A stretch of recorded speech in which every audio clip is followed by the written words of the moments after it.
अथ अष्टमोऽध्यायः। अर्जुन उवाच किं तद्ब्रह्म किमध्यात्मं किं कर्म Purushottama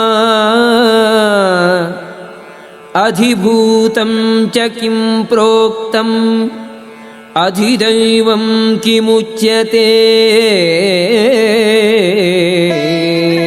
Arjuna inquired, O my Lord, O Supreme Person, what is Brahman? What is the Self? What are fruitive activities? What is this material manifestation? And what are the demigods? Please explain this to me. Adhiyajñah katham kotra degesmin madhusudana prayana kale cha katham jñeyosi niyatatmabhihi.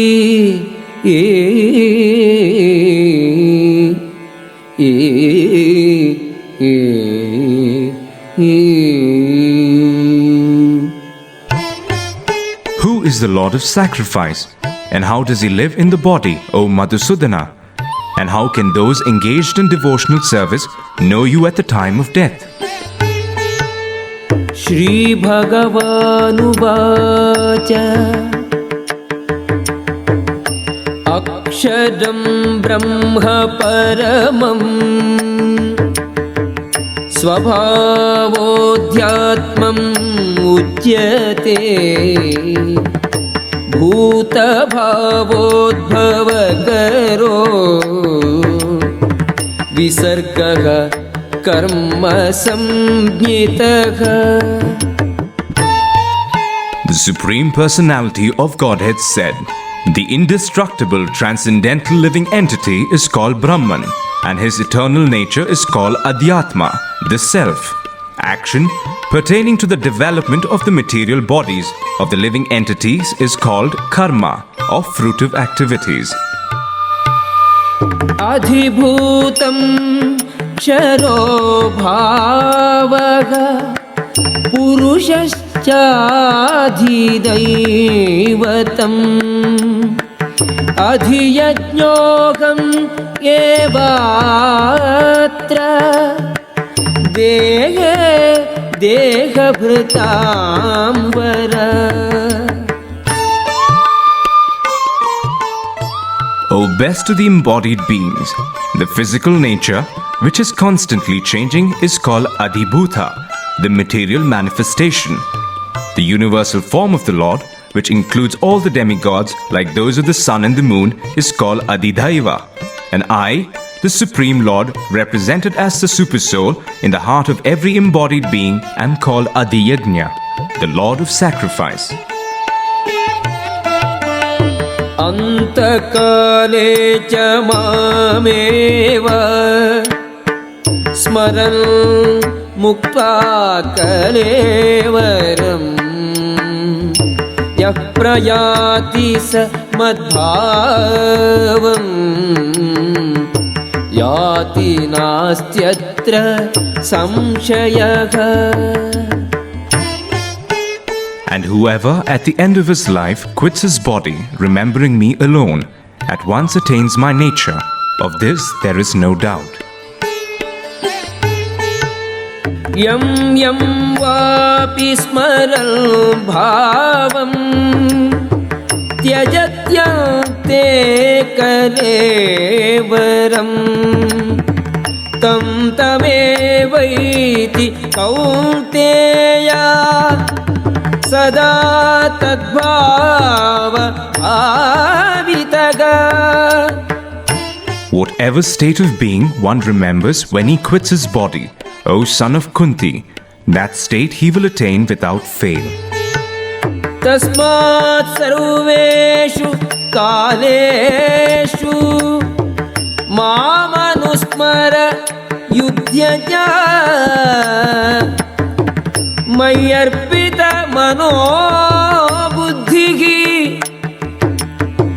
mame vaishyasi asamshayam.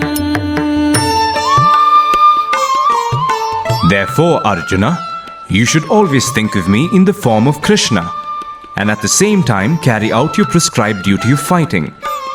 With your activities dedicated to me and your mind and intelligence fixed on me, you will attain me without doubt.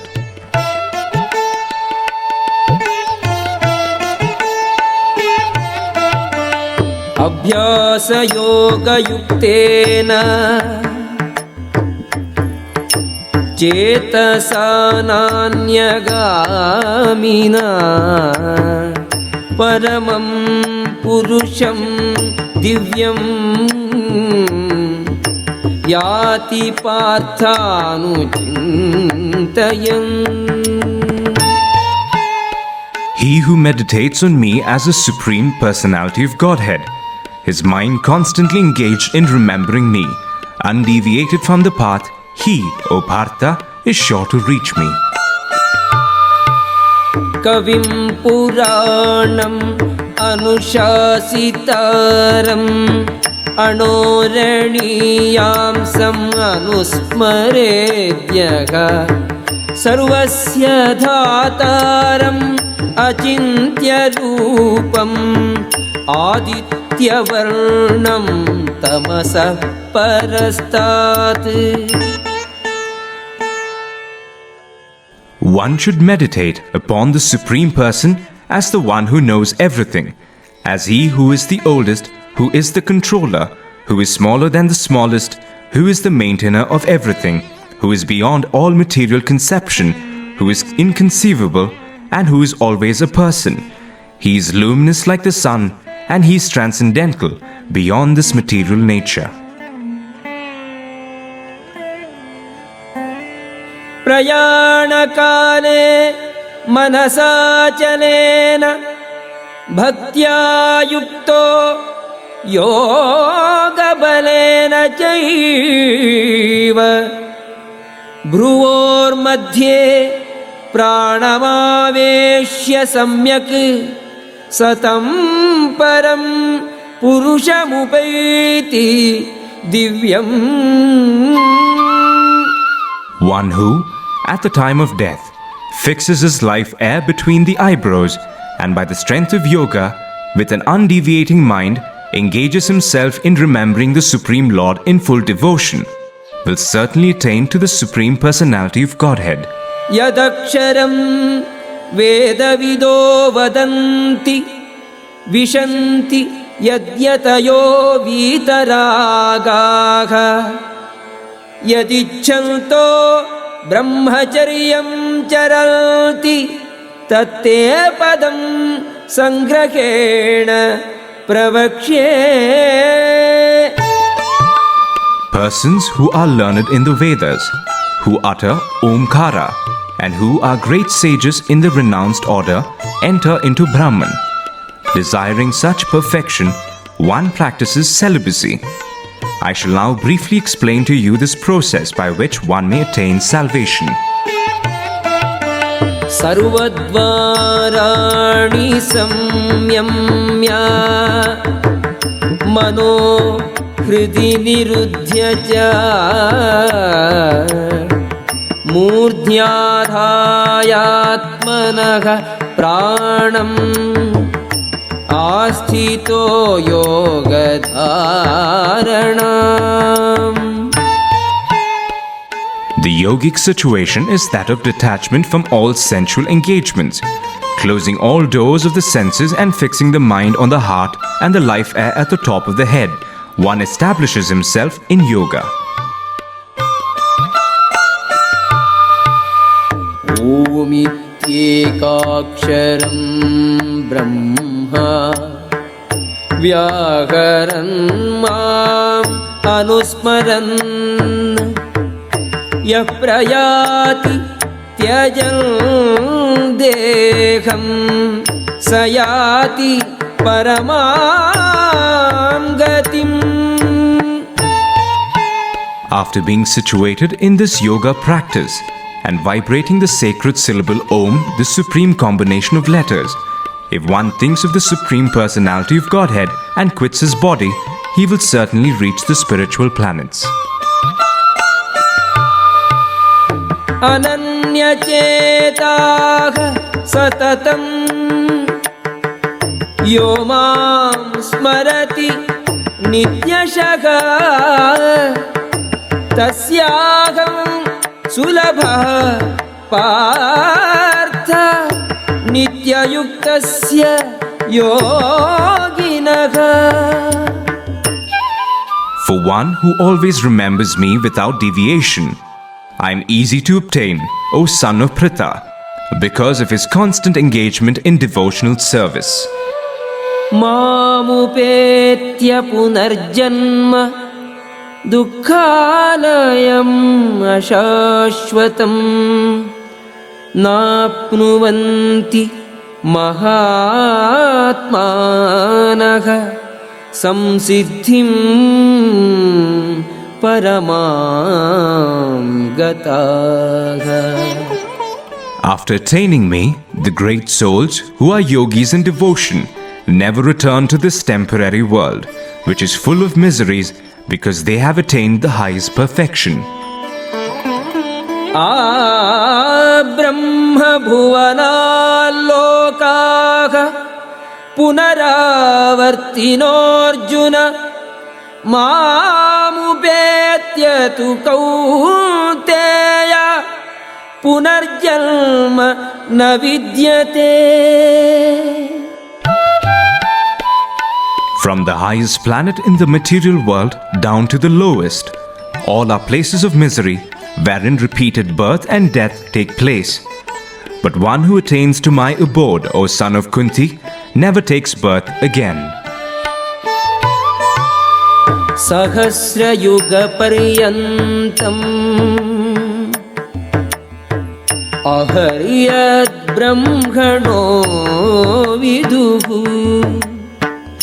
रात्रिं युगसहस्रान्ताम् ते होरात्रविदो जनाः. By human calculation, 1,000 ages taken together form the duration of Brahma's one day, and such also is the duration of his night. अव्यक्ताद्व्यक्तयः सर्वाः प्रभवन्ति अहरागमे रात्र्यागमे प्रलीयन्ते तत्रैवाव्यक्त संज्ञके. At the beginning of Brahma's day, all living entities become manifest from the unmanifest state, and thereafter, when the night falls, they are merged into the unmanifest again. भूतग्रामः स एवायं भूत्वा भूत्वा प्रलीयते रात्र्यागमे अवशः पार्थ प्रभवति अहरागमे. Again and again, when Brahma's day arrives, all living entities come into being, and with the arrival of Brahma's night, they are helplessly annihilated. परः तस्मात्तु भावोऽन्यो अव्यक्तो व्यक्तात् सनातनः यस्य सर्वेषु भूतेषु नश्यत्सु न विनश्यति. Yet, there is another unmanifest nature, which is eternal and is transcendental to this manifested and unmanifested matter. It is supreme and is never annihilated. When all in this world is annihilated, that part remains as it is. अव्यक्तोऽक्षर इत्युक्तः तमाहुः परमां गतिम् यं प्राप्य न निवर्तन्ते तद्धाम परमं मम. That which the Vedantists describe as unmanifest and infallible, that which is known as the supreme destination, that place from which, having attained it, one never returns, That is my supreme abode. पुरुषः सपरः पार्थ भक्त्या लभ्यः त्वनन्यया यस्यान्तस्थानि भूतानि येन सर्वम् इदं ततम्. The Supreme Personality of Godhead, who is greater than all, is attainable by unalloyed devotion. Although he is present in his abode, he is all-pervading and everything is situated within him. यत्र काले त्वनावृत्तिम् आवृत्तिं चैव योगिनः प्रयातयान्ति तं कालं वक्ष्यामि भरतर्षभ.